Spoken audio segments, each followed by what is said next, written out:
Hey y'all, it's a new double dose episode of Steph Kat Talk WOW. We are here on the 6th anniversary of HWP to talk about some women's wrestling. Yes, it is Steph Kat Talk WOW. Yeah, yeah.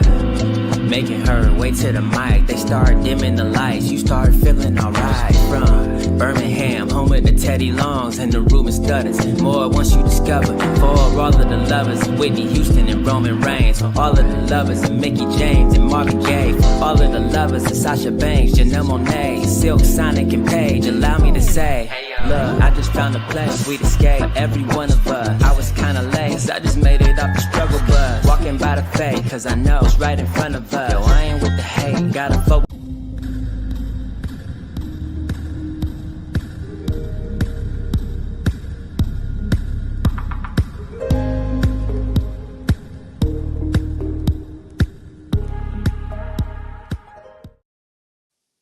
Hey y'all, welcome to a brand new double dose episode of Steph Kat Talk WOW, brought to you by the Hardy Wrestling Podcast and In Cat We Trust. Of course, I'm your girl Stephanie Hardy, host and creator, and proud mother, I guess you could say, of today of HWP Extra, and co-host of this fabulous show underneath the HWP umbrella.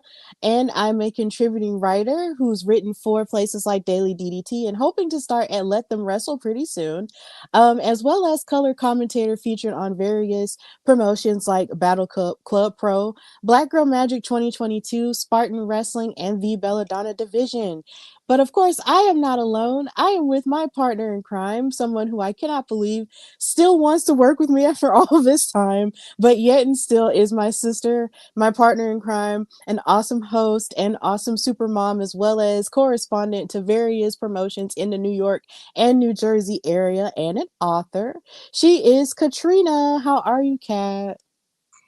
Hey, I'm okay. It's been a weekend, but I'm happy to be here. And of course, I don't know, why you would think I wouldn't want to study this all these years later. But of course, um, thank you for the intro, and just because I know who these people are. So hey, Christian, and hey, Hendrix. Hope you guys are having an awesome Sunday.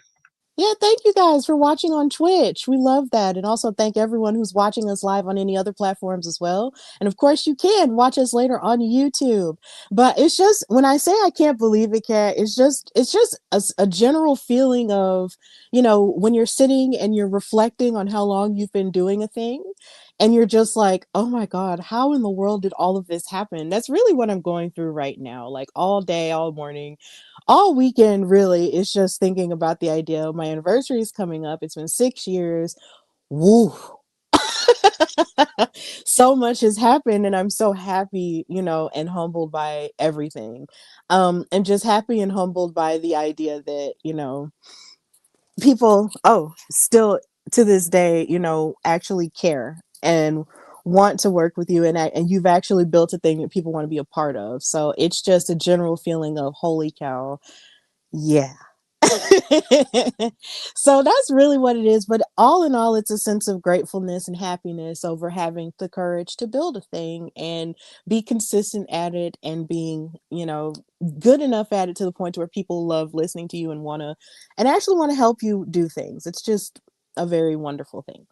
So, of course, we are here to talk about WoW superheroes in the last two episodes, not the one that aired yesterday and the one that will air today in different areas, but the last two episodes that aired. So, one of them was Daddy's Little Princess, and the other was Class in Session. There was a lot of craziness that took place within this episode, but I'm really excited to talk about it because there was lots of conflict, lots of drama, lots of title shots being given as well. But I'm just really pumped to get into it. So before we get into both episodes, Kat, how are you feeling about the direction of both of these episodes so far?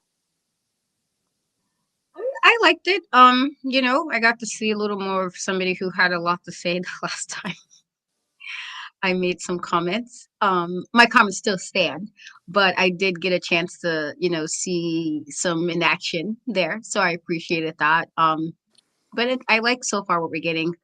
direction wise. And then we're getting some intro to new people as well, which is always cool. Yeah, absolutely. I'm excited. And then we also love when the WoW superheroes get in contact with us on social media.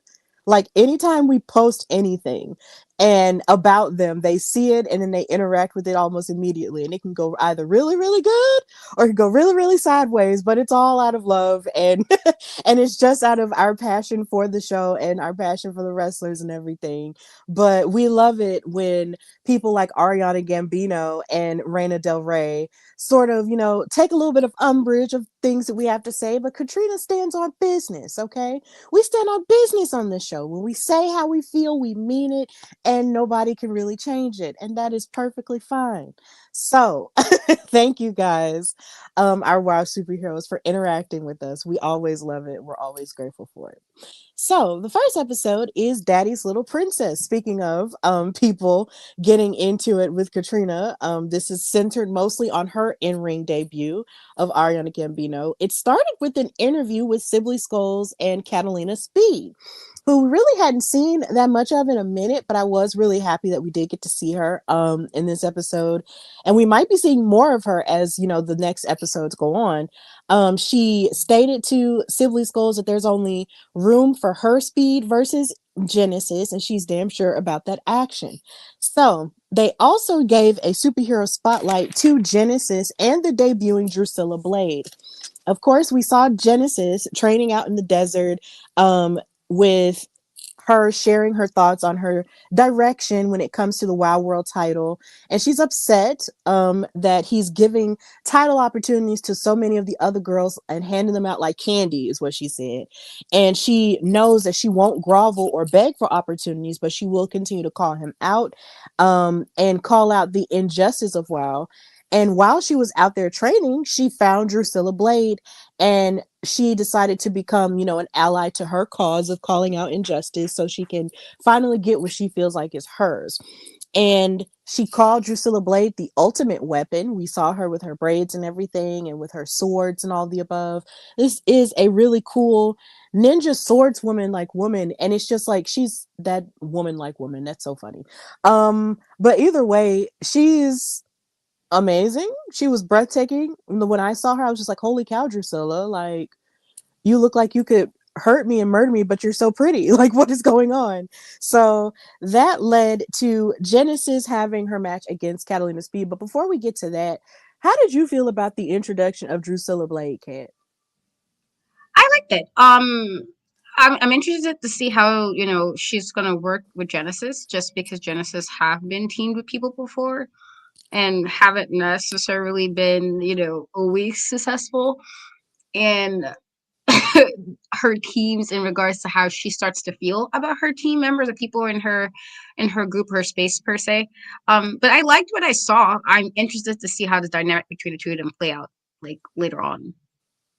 Yeah, me too. I'm interested as well because it's interesting how after the match she mentioned how all of her partnerships had fallen apart in some way, shape, or form. So I'm wondering how this is going to be different from her time with Exile, and with her time with Malia Hosaka. So we'll see. But of course, this leads us to our first match in this episode, which was Genesis versus um Catalina Speed.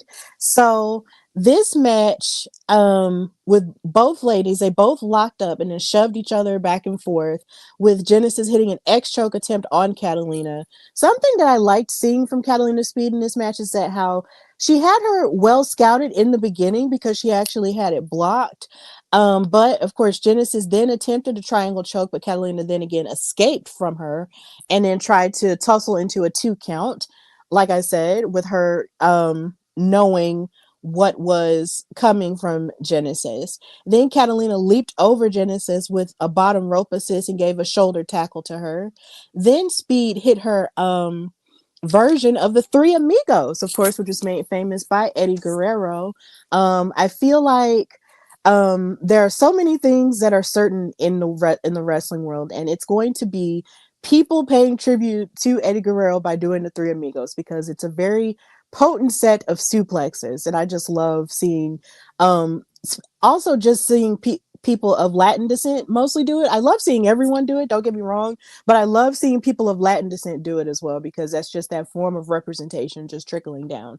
And it's just really cool. It was cool to see Catalina do that. But as the match continued to go on, Genesis proceeded to not only run and play mind games with her and run away from Catalina, she proceeded to attack and target her knee at a certain point, to the point where you almost didn't think that she was going to get back up from it. But Catalina bounced back, even limping, and trying to fight back with a sunset flip. But in the midst of it all, Genesis would continue to attack her, hit a spin kick, and then Catalina would then kick out. Then Catalina would lock in a stretch muffler, but then Genesis reversed it for a 2 count. And then she hits a very insane move, which got the internet's attention, but we won't get into that today because we talked about it before. Genesis hits a corkscrew leg drop from the top rope for a 3 count, and she won the match. It was really cool to see Genesis win the match the way that she did, because normally when it comes to her bringing out an ally, that ally would cheat for her, or she would try to find a weird cagey way to cheat. But in this aspect, she actually found something new to take out her opponent with, and she defeated Catalina Speed fair and square. And that was a nice little change of pace there. So Genesis got the upper hand and won. But she did cut a post-match promo saying, "Looks like Miss Catalina Speed wasn't fast enough for me. I want to introduce you all to my new surprise that I mentioned last week. You know, I've been betrayed in the past and in this wrestling business. I had a mentor, speaking of Malia Hosaka. I've had partners addressing Exile, and also Ice Cold / Scout Parker. And every single one of them have stabbed me in the back at the end of the day, or she has stabbed them in the back. I mean, because let's be real, it wasn't always them, it was also you too. It takes two to tango, including you, David. You've been promising me for months a championship title match. What's the deal?" Then I went back to my roots and found the ultimate weapon, Drusilla Blade. And so now she's standing on business and standing with her new partner and glowing in the and basking in the afterglow of this win. So Katrina, how did you feel about this match? And just Genesis' performance? I thought this was a really good match. Genesis, I mean, I do know there was a lot of talk about, the move. I do recall. Well, I was a little late to the party because sometimes I don't see stuff on Twitter right away. I'm not on Twitter as often as I probably should be, but I did remember some of the discourse around that from people who didn't particularly watch the product.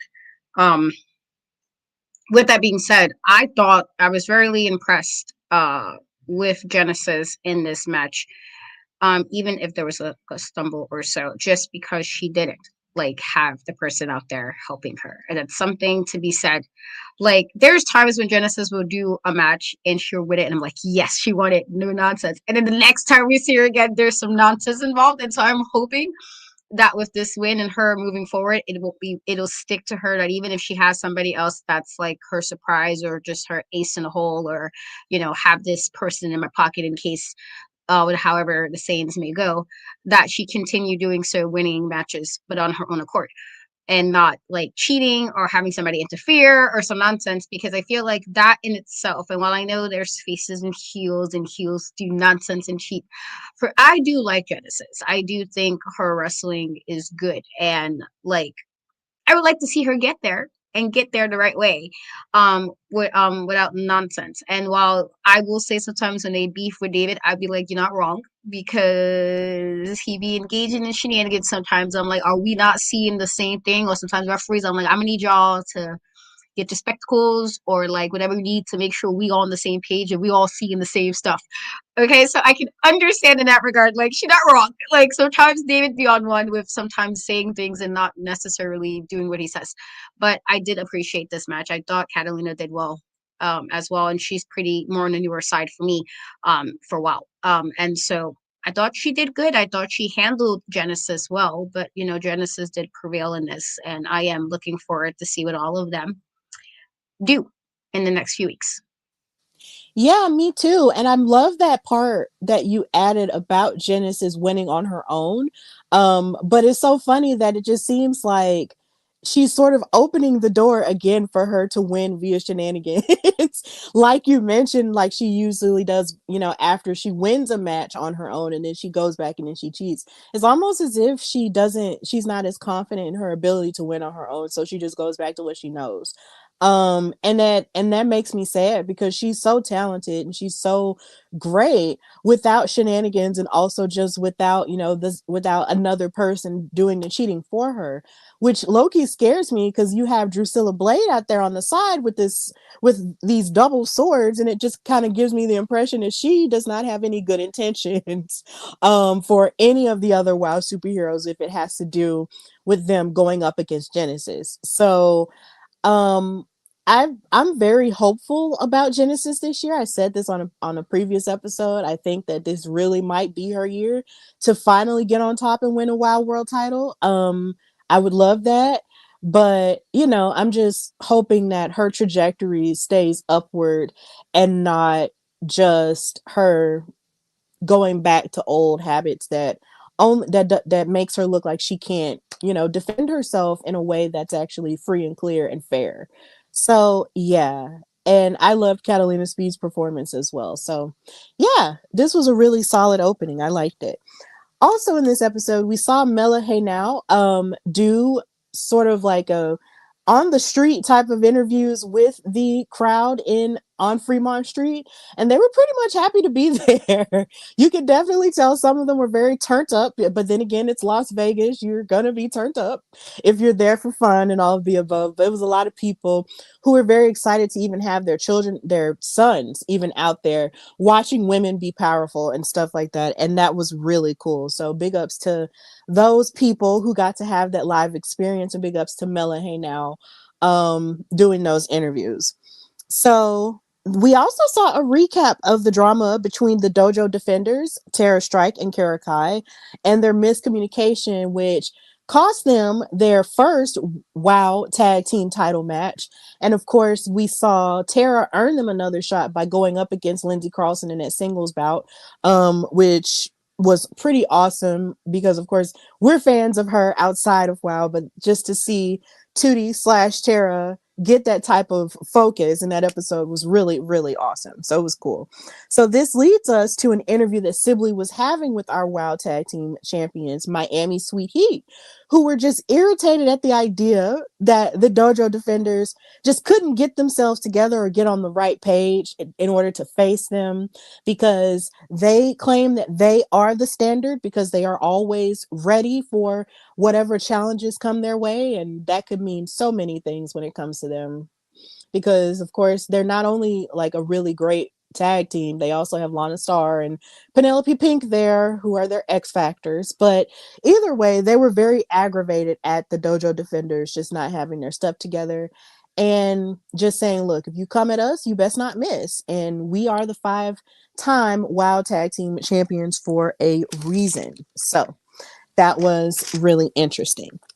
Then we get a little bit of a gang up, well, not really a gang up, but sort of like a gathering at this famous pool hall in Las Vegas. I forgot to get the name of it. I wish I did. This famous pool hall, and we saw the Alliance along with Arianna Gambino get together, and we don't know what was discussed. Don't know what was discussed, but we saw them gather there and come up out of that fancy SUV they had. So that was very interesting. So Kat, I do want to ask you, how are you feeling more so about the drama between um the Dojo Defenders and how it's unfolding? I mean, I'm a person that if you're my squad, you're my squad. I am 100%. That's just how I am. And I'm probably the first person ready to be like, so who be fighting, or who said what, or do I need to say something? Do I need to step in? I'm actually quite quick, probably quicker than most people in that regard. Not saying it's good. I'm just saying that this is how I am with my squad. And so, with that being said, I can understand the level of discord, because if you're supposed to be present and things, and you're supposed to be around for things that we are doing, and in this case, we're having a wrestling match and you're doing everything under the sun, I would feel a way that we're sitting here, supposed to be preparing for this match, and I work in wrestling now. Yeah, you're gonna have a snack and you're gonna have food. Like, believe me, we all do. I get it. I've worked shows where I need to eat for hours. Totally understand. But in a situation where you're trying to move up in the division or you're trying to move up in WoW and you guys need to be ready and you decide there's usually an order, a sequence of what match is coming at what time. That why would you decide that time this is the time to go and get something to eat? And while it's not necessarily a huge deal, I would definitely eye that and I would probably feel away just because again, there's like the reading the room. This was not the time to do that. Once you guys finish the match, win or lose, go get your, go get whatever you want to get. Celebrate or just use it for events, whatever the case may be, but don't do it before a match. And then to seem confused, like she didn't understand why, that there was some irritation there.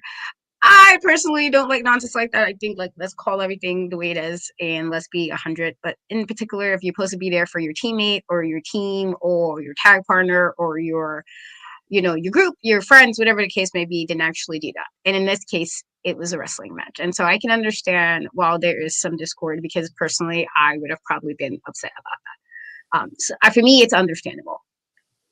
Yeah, it's understandable for me too, because there's a level of discipline that you have to have when you're a part of a team. And you mentioned that, and it just made me think about my sophomore year of high school when I joined the high school choir, the Fairfield Singing Tigers, shout out to us. And Miss Howes, rest in peace to her, she was a very no nonsense person when it came to being on time. She said if when it came to performance day, if you are not here, on time and you're not dressed and you don't have everything together, you will not perform with us that day. Like I will sit you down while we are performing. And she actually did that to somebody. Like somebody came in late and she sat them down. And I was like, whoa. And it scared me. But at the same time, it's one of those things that just instills in you a level of discipline by being there not only for your team, but also having responsibility enough for yourself and to respect yourself enough to be on time for what you need to be there for. And it's not professional when you're late for stuff like that because you have this big opportunity that's ahead of you and you don't want to ruin it for yourself and you don't want to ruin it for your partner. At least if you don't care that much about yourself, you would care about your partner. But it seemed like, Kara Kai just lackadaisically was just like, oh, well, maybe it's not that big of a deal. Maybe it's not at this time like I thought it was. And then she just miscalculated everything. But still, you were supposed to check in. And if you don't care enough to check in, then you need to question, where you are in that person's life. Like, if you don't respect my time and if you don't respect these opportunities, then what are we doing here? We need to like wrap this up. Either we need to fix it and talk about it, or we need to wrap this up. And I low key feel sad because it's looking like with the way that the next episode went, it might be wrapped up, and I hate it. But oh, it's sad. But either way, yeah, you've got to be on time for your things. If you care, you got to be on time, even if it means you being there 2 hours before, or even waking up 3 hours before, getting ready so you can be there at the thing. Like it matters. It literally matters, and it reflects well to the person that you're working for. It shows that you care. So yeah, adulthood 101. So we move into our main event because this episode really only had two matches, but we move into the basis of this episode, the Daddy's Little Girl component, with the Alliance going up against Monsters and Metal in a trios match. So within this, in the Alliance, we have Arianna Gambino, the boss, and BK Rhythm and Gigi Gianni together going up against Fury, Chainsaw, and Daisy Lane. The match started with Fury and Ariana, and a part of me was just like, bro, Ariana's about to go up against a WoW OG. I wonder how well this is gonna go.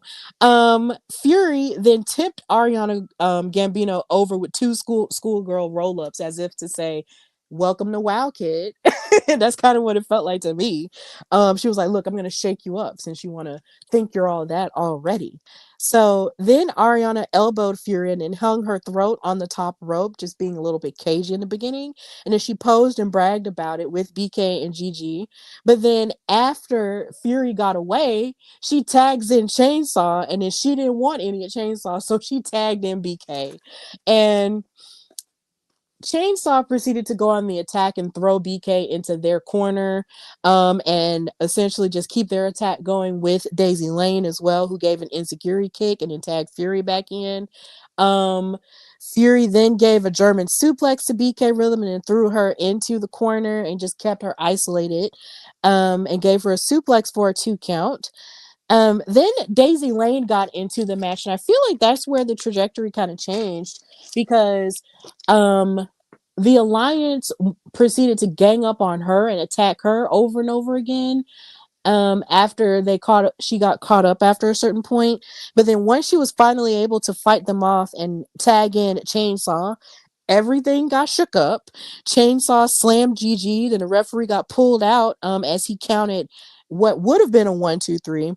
But then this referee lays down the law, which is something that we love. This referee laid down the law and ejected Reina Del Rey and Sylvia Sanchez after they yanked him out. And then Fury hit a clothesline on Arianna.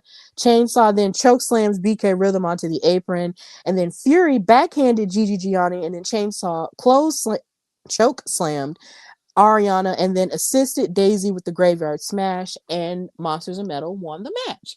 So that was pretty awesome. I was kind of impressed a little bit by Arianna Gambino and what she did, even though she wasn't in the match as long as I would have liked. But from what I did see, it's just like, oh, okay, well, you have a little bit of something there, but we're just not seeing all of it right now because she was utilizing, of course, her gang, which is a smart boss move to make.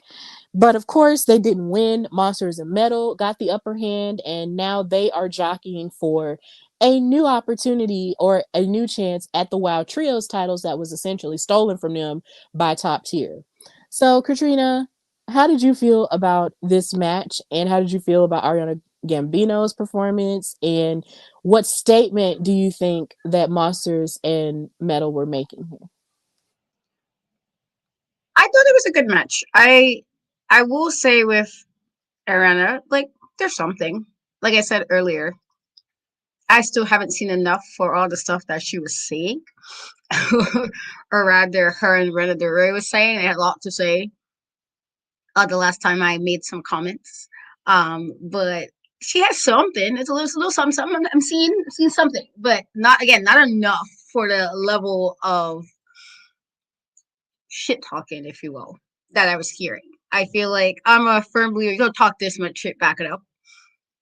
And while I understand even using, if you got a squad that's willing to, enter themselves and stuff, I'm all like, I get again the heel and face aspects. I get like heels tend to cheat and do these things, but I'm also like, if you need these many people to cheat, we might not be as good as you think you are if you have to have all these bodies helping you get to a goal that you wanted to get.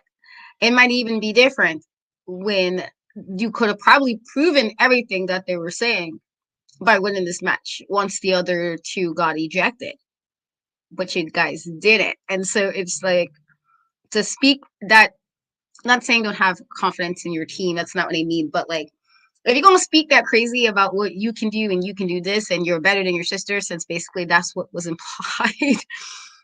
Well, Adriana was undefeated. So like, I don't know, she was undefeated and you now have a loss on your record. So I just think like, maybe ease up on your sister just a tad, because she as of right now have the better record and she did it with less people. Just saying. Um, with that being said, I thought it was a good match, and I do think with regards to Monster and Metal, you know, I'm glad Daisy has been getting her new like look, her new attitude to allow her to completely remove from what it was when she was with Coach Campanelli at the time that she was. I feel like her kind of like embracing that and, you know, adding herself to this group or rather being a part of a group that, you know, also has some, there's, you know, Chainsaw also got some size to her. And so that can even out the field quite a bit with certain women in that locker room who may be on the taller side or on the you know, the stronger side, whatever the case may be. So they have that for them. And I do like that they want it. And I'm hoping just because, you know, as I can appreciate the girls that's in top tier. You know, they have been on some nonsense. And so I would be perfectly fine if they lose cheers to someone. And I would be perfectly fine if it is Monster Metal. So it was a good match, though. Yeah, it really was a good match. And I love that you said that Arianna was had a bit of shit talking going on. Um so it's okay. Like if that's how you felt, I mean that's really real. And it's like you said, and it's like we said in the episode prior, like her sister, Adriana was very Because much I'm undefeated. she was undefeated. And the fact that, and then she started this undefeated streak, like you said, when she didn't even need like all of Alliance. Like that was before the Alliance even existed. If we're keeping it a whole buck, it was before the Alliance even existed. And it could have been argued that she could have had, more of an opportunity at the WoW World title because of it. But I don't know. I don't necessarily know if that's Ariana's goal as of yet, but then again it is still new. We don't really know what most of her goals are when it comes to her and the Alliance. I think right now she's just wanting to stake her claim and prove that she's you know every bit not like her sister, which is basically little sister energy. um Deep little sister vibes that are just coming out all the time when it comes to that. And there is more that we do need to see from her to see what happens with her in her WoW career. But I am happy that Monsters and Metal got this win because I am very much ready to see them hold those trios titles because I am so tired of top tier. I'm so tired of them. I can't stress enough how sick I am of top tier because they're just they're not only the most dangerous, they're also very calculated with their strategy, but at the same time they're using any and everything to just try to hold on to that sense of superiority, and it's got to stop. So if Monsters and Metal can take those trios titles away from them, I'll be all for it. I'm definitely here for it. And they seem dead on ready for it, when they cut their promo after this match too. So big ups to Monsters and Metal for that. And that was the end of Daddy's Little Princess, who may need to shine up her crown a bit. So, as we move forward, we move into the second episode, which was called Class in Session. You can guess who that was centered on, the Classmaster. So, the episode starts with the Classmaster and Samantha Smart. And of course, Samantha comes out and berates the people and says, "You want to know what sucks other than you guys? What really sucks is watching WoW descend into savagery. Our championship was stolen by Tormenta, and it was the fault of this commission. And then the Classmaster and I fought to restore dignity to this ring, and I was assaulted by Santana Garrett in a stunning display of barbaric impulse." Such an amazing set of vocabulary words. "She pushed me from the edge of my ring. So yes, tonight is about more than revenge. Tonight is about salvation. Tonight is about good versus evil and smart versus stupid. Tonight is a fight for the very soul of WoW." Doesn't that sound dramatic? Yes. It sounds like a monologue from Has Been Hotel. Like, I don't know, Katrina, if you have ever watched Has Been Hotel, but I just finished it. It's amazing. It's on Amazon Prime. It's a cartoon. And it's centered on demons in hell being redeemed by the daughter of Lucifer. It's amazing. But either way, it just sounds like, a battle of good and evil and strong and weak and the salvation of WoW. Why do you feel like WoW needs to be saved? Like, are you serious? Like, WoW does not need to be saved just because things aren't going your way. That's not how life works. Yeah. So after this, we got a recap of the triple threat match between Penelope Pink, Santana Garrett, and the Class Master for the number one contendership to the Wild World Championship. And of course, Penelope Pink won this. But of course, in the midst of this, you had Santana and the Class Master have their little back and forth, which essentially led us to the main event of this episode. It's so interesting. It stemmed from a triple threat, and it just made me think just now. For some reason, it kind of hit me in the base of my skull, just like Roman Reigns and CM Punk, and how their beef is essentially stemming from the after effects of WrestleMania last year with that triple threat with Seth Rollins, and now that's crazy. It just hit me like right there, and I was like, "Ooh, that's an interesting parallel." So in the midst of this, we get to match number one, which was Sandy Short versus Scout Parker. And there is something that I want to say about Scout Parker. I feel like after, I feel like before she shifted into Scout Parker, her wrestling game has definitely gone up since she's been here at WoW. And I feel like Scout Parker, every time she wrestles, she reminds me of Bailey for some reason. And I mean that in the very best way, because she can get a good match out of anybody, whether she wins or loses. And this is the second week in a row where I've seen her face off against somebody, and I've been thoroughly impressed by her athleticism, because she fought Ashley Blaze last time, and that was a really, really good match. And they also mentioned that Sandy Shore um, graduated with a master's in business with a focus in marketing. So big ups to her and those getting their master's degrees. The match started with shoving, and then Scout twisted on Sandy Shore's wrist, and then they both showed their agility and their ability to pop in and out of those submission holds. Scout Parker then hit a monkey flip, and then Sandy tripped up Scout Parker with her ring awareness and the ropes, and then she hit a headlock onto her. And then Scout hit a neck breaker, but then Sandy kicked her off of her as she charged forward, and then a sling blade, and then she hit a sling blade and a forearm shot to Scout Parker for a 2 count. And then Scout then hit a splash after slamming Sandy into the mat and a hip toss for a 2 count. Then Sandy and Scout traded kicks back and forth to each other in the head on the top rope.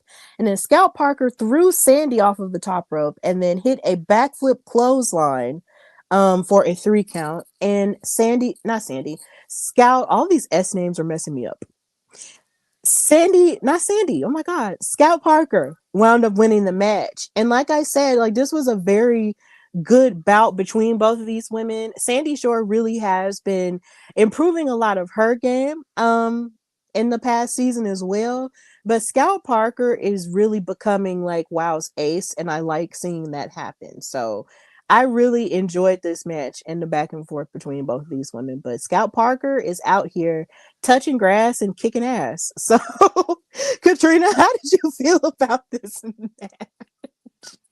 Woo! I thought it was a really good match. A big kudos to Sandy, just because as a girl with 2 degrees, I definitely know how hard that can be sometimes, and to do that and do other things while in school. So congrats to her on that one. But I thought it was a really good match. I do think that Scout's, I will say, skill has definitely improved from the very first time you saw her when she was ice cold. And then when she aligned herself when she was with Genesis, and then you saw it get better then. And so now that she's a whole new revamped, and she's Scout and she's by herself, I think even now she has gotten even better. And I always appreciate when I can see a wrestler who you can tell they have done something, or maybe just tuned something, or just whatever opportunity to change something or to just be better in the ring. I always appreciate when any wrestler do that, but in particularly women wrestlers. And I say that's because it's always the assumption that women don't wrestle as well as men, which I will hard disagree. If not, sometimes I think women wrestle better than men, but that's a debate for another day. And so I always appreciate when a women wrestler can take the time to whatever they think needs to be done or whatever they can do to get better at the craft. Um, I thought it was a good match. It was is they're different in ways, and I did even like to see that Sandy was being a little bit more aggressive in her normal carefree way of wrestling. She's a little bit more like, whatever. Not that it's bad. It's just less like I felt like she was putting more of her effort into the match than previous matches where it seems like she's a bit just more carefree. And I think it's just a whole gimmick of like being a pretty like summer spring break kind of girly. But I did appreciate that she, for this she tried to buckle down and do a little different. While Scout still got the win on this, I just think it's more so Scout has been in a while longer, just under a different, persona per se. And so I do think a lot of times, sometimes skill and just time. Sometimes it's just time of like how long you might have been, or maybe you just knew other tricks and you have better ring awareness. And sometimes it's simply something as simple as that. But I did like the match, and kudos to Scout. I'm actually looking forward to see what she does as well separately, just because when she was Ice Cold, she did say at points she wanted to get like the main title. Who knows? And maybe she'll get it now as Scout. Yeah, maybe she will, because her growth has just been fantastic. Like these last two matches she's been really locked in on a level that, you can tell there's like a huge evolution there and it's only going to get better. So Scout Parker might be having herself a little moment, and I'm happy about that for her, because yeah, I'm glad that you mentioned that when she was Ice Cold, that she wanted to go after the title. So maybe we might see her, in terms of us wanting new contenders to go after it. She could stand to be another new contender to go after the WoW World Championship. That would be very refreshing. A match between her and Tormenta might just heal me. It really might. So yeah, so it was really great to see her win this match. But yeah, Sandy Shore was also very locked in and aggressive too. So I'm glad you mentioned it as well. So it was really good start. So we go backstage with Catalina Speed talking to an unlikely person that we haven't seen in a minute as well. Vicious Veronica Varoom, V3. V to the third power is trying to recruit Catalina to be her partner due to their similarities, their aggression, their Caribbean flavor and everything. And I was just like, hey, I like that. V3 said that Speed looks like a champion, and with a little bit of guidance from her, that they could possibly be tag champions. And I said, okay, let's see a new team, go after it. I think that's cool. But Catalina Speed looked a little bit hesitant. But V3 told her to think about it. So I'm very interested to see how this is gonna go. And then the fact that she came up with a name for them, like Speed and Vroom, like Vroom Speed, like that's fire. I like that. So yeah, maybe we'll see Vroom Speed become a successful tag team this year. Katrina, what do you think about that possibility? Who knows? I wouldn't mind it. I definitely wouldn't mind it. I want to see some more tag teams and WoW. There's some people who just can't seem to be away from the title picture. So if you put more teams, hopefully that changes. So I wouldn't mind it. Yeah, I wouldn't mind it either. It would be really cool. So speaking of more tag teams, we do see backstage Tara and Kara, the Dojo Defenders, preparing for their tag team title match. And it seemed like as they were preparing and as they were, locking in and talking to each other, Sandy Shore shows up backstage, and Kara's just like, what's up? And then Sandy starts, venting to her that she's just tired of losing her matches. And it seemed almost as if Kara pushed Tara to the side when this was going on, and she was having this conversation with her. And she said, it's okay, let me finish with this first and then we'll debrief, okay? And I'm just like, with this first, like the way that you were saying it made it seem like it wasn't important. Like, let me finish with this first and then we'll talk. Like, no, you mean this title match that Tara had to bust her butt to get because you were late? Like, I did not like the energy that Tara was giving. I mean, that Kara was giving when prioritizing Sandy Shore's feelings. Because I understand if you want to be friends with her, but don't just poo-poo your tag team partner off like that and making it seem like what you're doing with her is unimportant in comparison. So I hated that. It was gross. Did not like it. But yeah. Kat, how did you feel about seeing that promo and just that backstage interaction happened. It was interesting. I'm with you on the like trying to be mindful of people, of just being like respecting your friends and your people and your team. I feel like you're obviously not going to always get along with anybody. I feel like that's ridiculous. We're all different people, even as similar as we may be on things. We're not going to always agree with everything, and so you can expect that. But at least just being mindful. I think like I thought the response was a bit like I'm like girl. Girl, why are we doing this? Like, I'm gonna need you to be a little better. Um, about how you handling this. Like, there's just again, it's about like understanding your friend, and again being mindful or being respectful rather. But again, just I'm watching. It's one of those things. It's like, hmm, how is this gonna play out in like a month or in like 2 weeks? So I am keeping like eye on in regards to just to see how this is gonna kind of play out. Yeah, I'm gonna give it 2 weeks because I really feel like I'm gonna give it 2 weeks, and I feel like something bad is gonna happen, and I'm sad because I like them as a tag team, but the idea of them breaking up like this is really breaking my heart. Like, no, this can't be how the game goes down. It just can't be. But after this, they showed a recap of the Tara and Lindsey match. And they proceeded to also cut a promo backstage. Miami Sweet Heat did, talking about multiple excuses as to why she lost to Tara and how they're the best tag team, blah, blah, blah. Which, of course, led into the WOW World Tag Team Championship match between Miami Sweet Heat and the Dojo Defenders. Lana came out there counting cash, but as it turns out, it wasn't real money. It was actually money with the Fab Four on it. And I was just like, why do I want this dollar? Like, why do I want a Fab Four dollar in the year of our Lord? I want it like really bad. So, wow, people, if you still have that in your prop department and if you want to be kind or whatever, send me the Fab $4 so I can hang it up in my room. Send Cat one too if she wants one. I don't know, but I'm speaking for myself. I kind of want a Fab $4 because it's not that often you see women on dollars. Actually, you don't see women on dollars at all. So I kind of want that. I thought that was a really cute little prop to have. Like they're that money, yeah, yeah, that money, yeah, yeah, that money, yeah, yeah. Oh, love Crime Time. Rest in peace of Shad.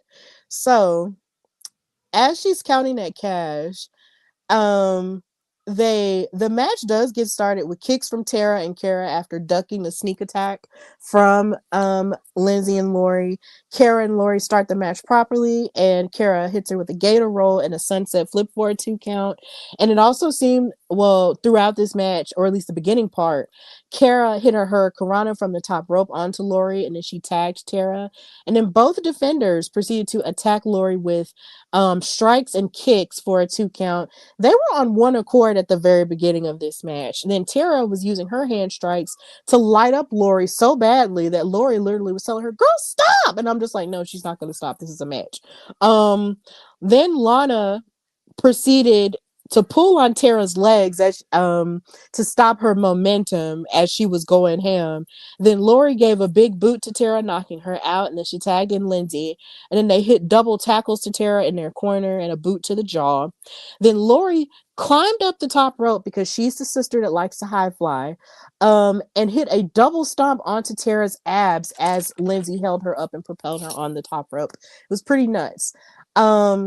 Then Laurie tried to hit Kara, but then she missed, and then Kara hit Laurie back.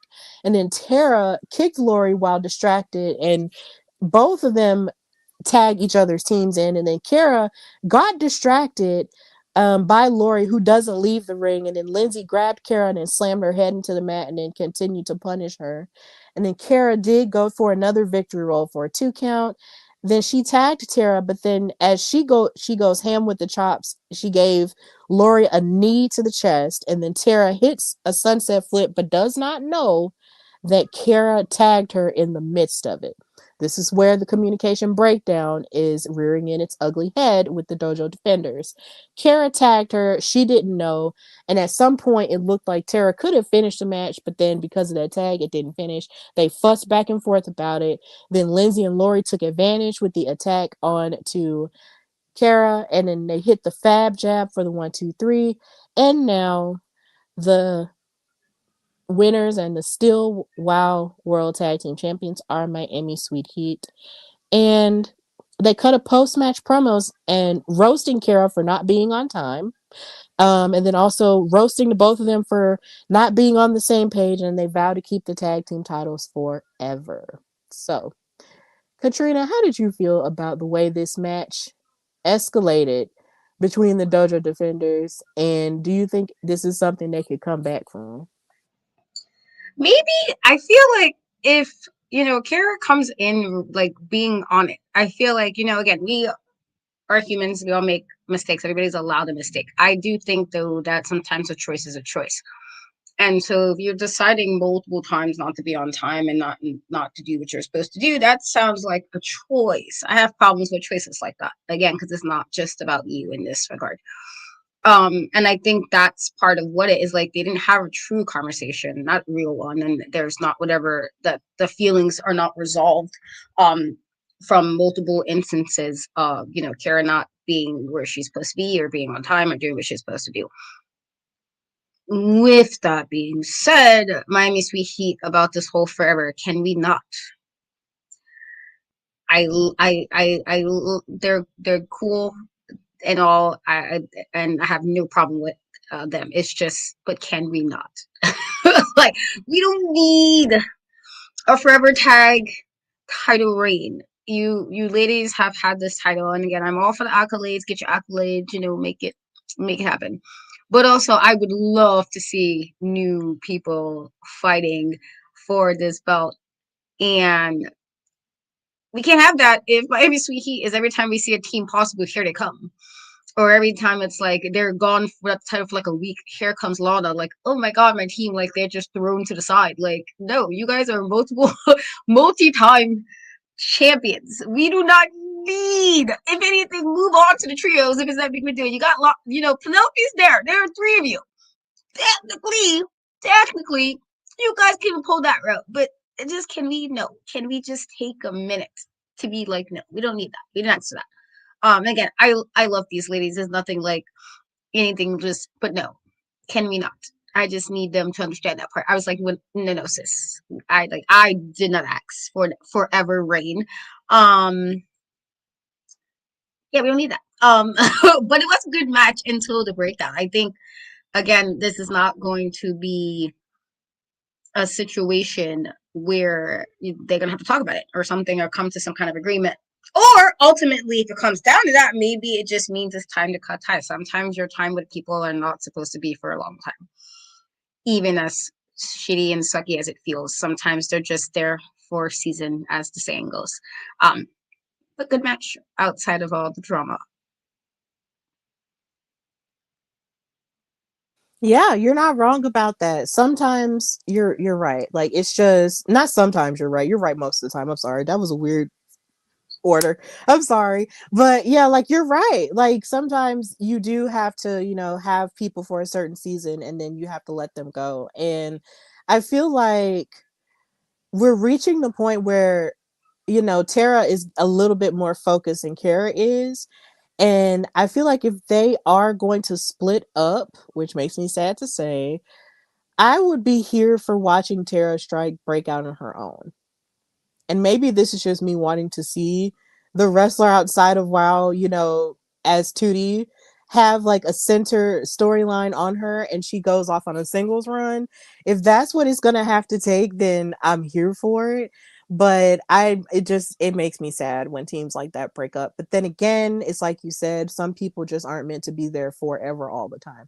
Even the Hardy Boys broke up at one point and then got themselves and did what they wanted to do and then got back together. So it's okay. Sometimes you have to split up in order to really understand what's going on and do what's best for you, and then maybe you come back together, maybe you don't, and that's okay. And I do agree with you we've gotten long in the tooth when it comes to Miami Sweet Heat being the tag team champions. And you definitely have a great point about them possibly going after the trios titles too. That would be nice and refreshing. And to see Penelope Pink actually even go after another title that isn't the WoW World or the WoW Tag Team. That would be really cool too. So I guess it's just a matter of a wait and see type of thing. But I don't want to see Miami Sweet Heat be forever tag team champions either. But we love them. We love them down. But you know, it's a bit much. It's a bit much. Even the car in the background agrees. So this weekend, we have two really cool matches. They did announce them on social media.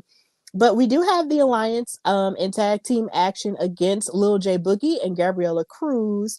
And then we also have Ashley Blaze versus Genesis, which I'm pretty sure is going to be a good match. And then Drusilla in a promo threatens to stomp out Ashley Blaze's fire along with Genesis. So I thought that was a very threatening promo that she had. Um, then they had a spotlight on Lil J Boogie and her friendship with Gabriella Cruz, which I thought was really nice and it warmed my heart a bit because I think in women's wrestling as a whole, my favorite thing is just seeing female friendship. Um, it's just something that's just really been touching me on a very deep level lately. So getting to see Lil J Boogie talk about her dancing background and then feeling inspired by Gabriella Cruz while she was dealing with her injury, and then them being friends and teaching each other their things, like with Gabriella and her jujitsu, that was just really heartwarming. I thought that was really nice. I was just like, oh my God, look at y'all. It was just so sweet. So I can't wait to see them as a tag team continue to blossom, because last time we did see them as a tag team, they lost to Animal Instinct due to shenanigans. So hopefully they can bounce back this weekend. So Katrina, how do you feel about female friendship in wrestling? Do you like seeing it coalesce? Yeah, no, I like, I feel like me and you are an example of friendship in wrestling, and it started before meeting in person, and so I feel like I always like seeing those type of things. Some of like my closest friends have come from wrestling, and just some of like the most important girlies that I would write at dawn for or do other things that I can't particularly say for legal purposes.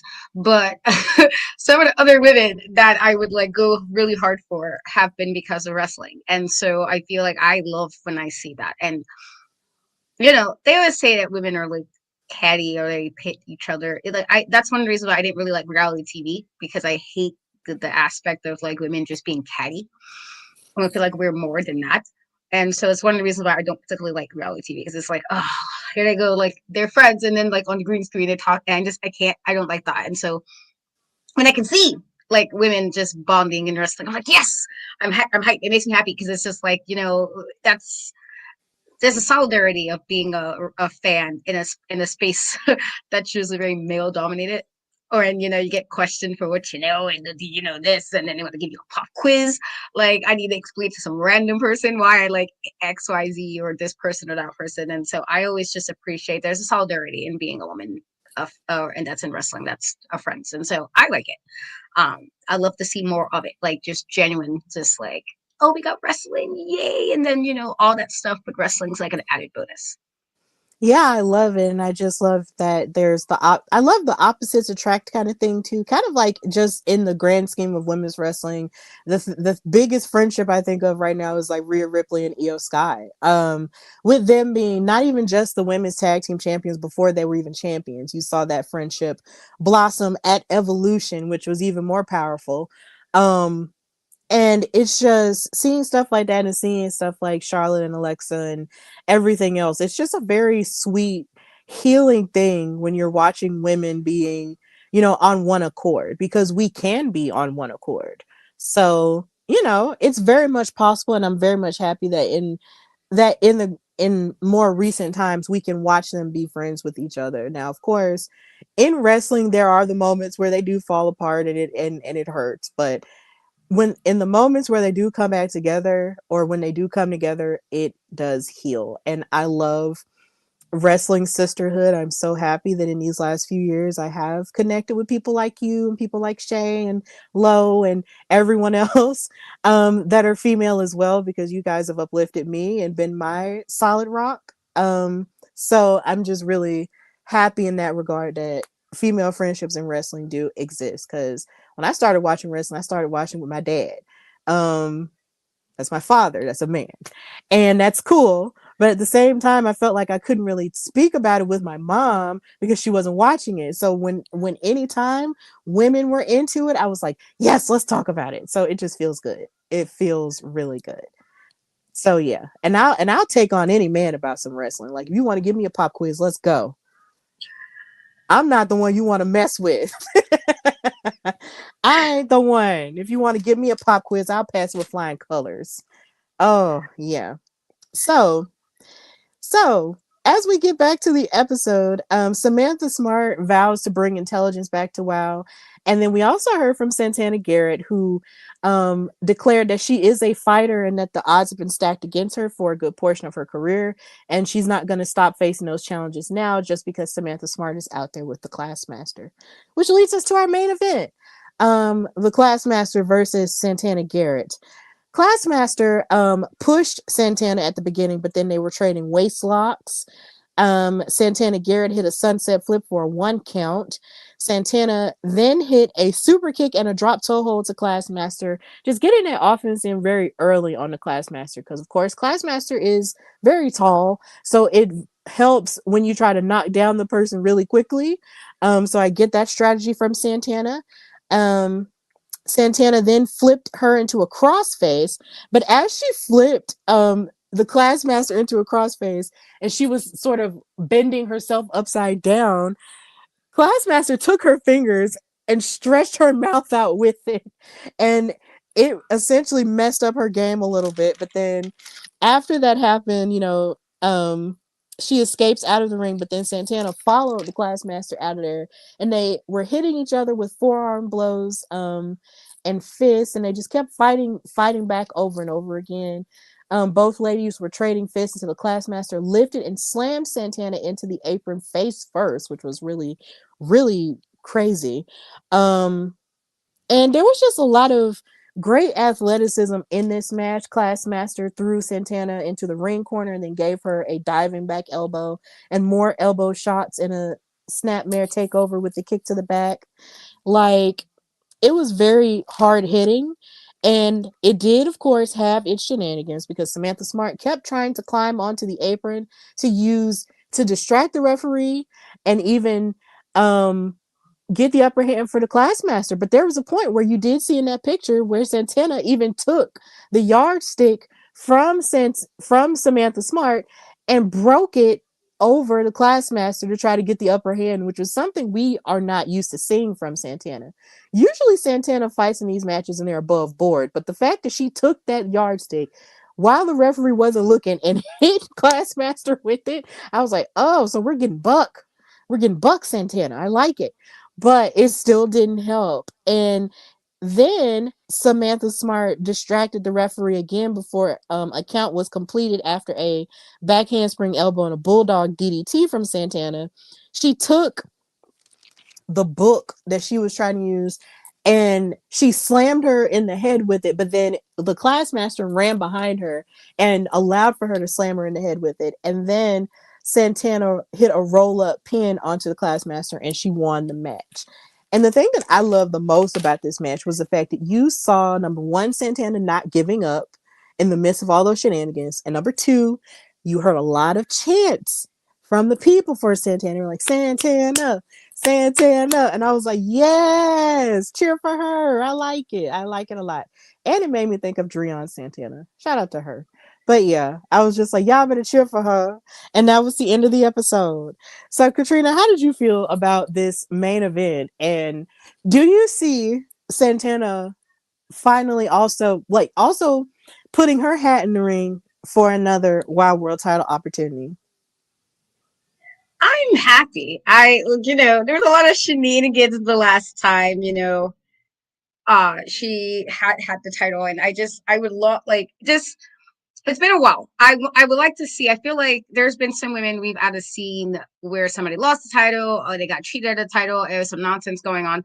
But she's previously had the title, is considered an OG. I would not, and she still can go. So because sometimes you say OGs, it sounds like person's like, you know, old or something, and that's not in the case. It just means you got more skill, you got more time in the business, and so, um, I would love to see her with the title. I feel like she's had the little tag team. She's had a mix of teams. She had a mix of being there for three people, just kind of doing her part on her own in ways and trying to be a good person and in the WoW locker room. And so I would love to see her, to see what she does with the title. I would love to see her have another title and see what matches. And I like Tormenta, and I say this as in, I definitely was talking my smack when she was thinking she was supposed to get title shots after losing.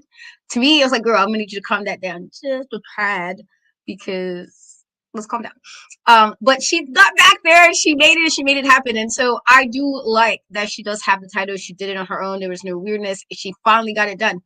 But I wouldn't mind seeing Santana either. She's one of those things that's like, either one, if like one of them isn't, it's gonna be sad. But I also wouldn't mind to see more of what Tormenta is gonna do, but also to see what Santana will possibly do as champion again. So I thought it was a good match, and Samantha being Samantha and doing what Samantha does, and even with that, Santana prevailed, and I appreciated that, and I love that the crowd was behind her. I'm guessing, hopefully David, really do something with that, and there's no nonsense involving her match, but I wouldn't mind it. I feel like I would be happy either way that goes. Yeah, me too. I would be happy any way that goes as well. I think something that I like about Santana is the fact that she doesn't put herself above the program of having to work her way back up. And she has definitely done that. So she just defeated, like, in defeating the Classmaster, you've also defeated a most recent former WoW World Champion. So I feel like that should put her in good standing. And a match between her and Tormenta would probably heal me. And it would cause for something different to happen, because I feel like in WoW we hardly if ever see a face versus face match for a title. It's always more so like a face versus a heel, which is the traditional route. No shade at that. But at the same time, if we saw a Santana versus Tormenta match, that would be really cool. So yeah, I'm here for it. I'm glad that she won, and I'm glad that she just didn't give up in the midst of all the craziness that freaking Samantha Smart had going on. So yeah, WoW Soul is saved, and Santana saved it. So that's the end. So now we've reached the end of our time together. Thank you guys so much for watching us live. And of course, if you were not able to watch us live, you can watch us later on both of our YouTube channels, which is In Cat We Trust and the Hardy Wrestling Podcast. Of course, if you want to support WoW, you can follow them on social media at WoW Superheroes. And if you want to figure out where it comes on for you on regular television, you can go on their website, which is wowe.com, and look it up by zip code and see what channel it comes on for you. It also comes on Thursdays on Vice TV if you want to check that out as well. And they also have a Wrestling Central channel on Roku where you can watch them and NWA, so you can catch them. There's really no excuse to not catch WoW. You can also watch them on their YouTube channel as well. So yeah, the matches are up. The programming is there. Support them, buy their merchandise, which they've been advertising very heavily on social media, tempting me to spend money that I don't necessarily have right now, but it's okay. Um, but either way, support them and just continue to support women's wrestling as a whole, because we're continuing to break barriers and break glass ceilings and do amazing things and fight for each other and our opportunities. And it's only going to get better from here. So yeah, Katrina, thank you so much for joining me, and just tell everybody where they can find and follow you and what you've got going on. You guys can follow me on Cat We Trust. It's everywhere. It's spelled correctly except for Twitter or X, just because somebody is holding hostage the E. Um, but you can follow me everywhere on Cat We Trust. I do have a new podcast interview coming out tomorrow with Kevin Herrera Sanchez, who did some cool photography and videography things in wrestling from Ring Will, and so that was a really fun and interesting conversation. And I will have my new book out in this month. So if you like to read and you like wrestling, because wrestling is in it, um, then support. And I will be on my social media when I do the official cover. I did like a tease that it's coming, and I do a cover reveal coming up. And so when that's up and it's live, definitely go support it if you like romantic fiction, but there is wrestling in it. And if you are in the Jersey area in 2 weeks, I will be doing backstage for Pro Wrestling Magic. And then, just follow my page for the 100 things that I'm doing. Absolutely. I'm excited for all those projects, girl. It's going to be cool. Yeah. So, of course, you can follow me, your girl Stephanie Hardy, on Instagram and Twitter at Queen Steph Hardy. You can listen to the show, the 6-year-old, the Hardy Wrestling Podcast, on Apple Podcasts, Amazon Podcasts, Spotify, iHeartRadio, and of course, subscribe to the YouTube channel. And of course, you can follow me on TikTok at Stephanie_Hardy. And follow the Facebook page, which is the Hardy Wrestling Podcast, if you're still on that.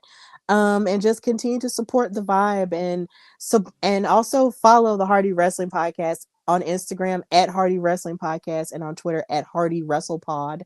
And just continue to support your girl, because you never know where I might show up or where I might be working or what I might be working on. So just keep your eyes peeled, because you just never know. That's been the common theme for the past 6 years, and I don't think it's going to change. So, unless, of course, something really amazing happens where it has to change, and then I'll let you know even then. So, of course, this has been Steph Kat Talk WOW, brought to you by the Hardy Wrestling Podcast and In Cat We Trust. And until next time, bye, y'all.